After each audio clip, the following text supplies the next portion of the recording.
பகவத்கீதையில் 2வது சாப்டரில் 22வது ஸ்லோகம்.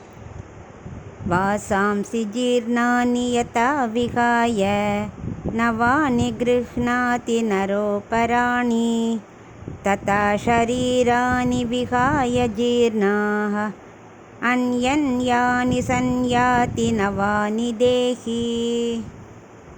இப்போ இதுக்குள்ளே அர்த்தத்தை பார்க்கலாம்.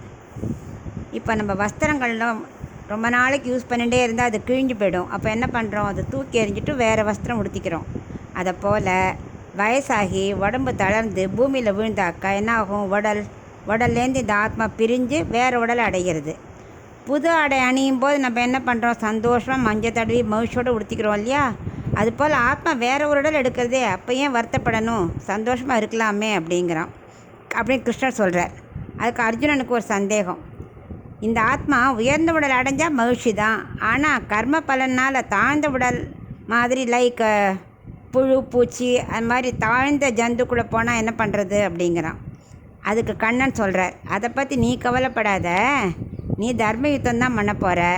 ஜெயிச்சா இங்கே ராஜ வாழ்க்கையை அனுபவிக்கலாம், வீரவர்ணம் அடைஞ்சால் சொர்க்கத்துக்கு போய் நல்ல உயர்ந்த உடல் எடுத்துக்குவ.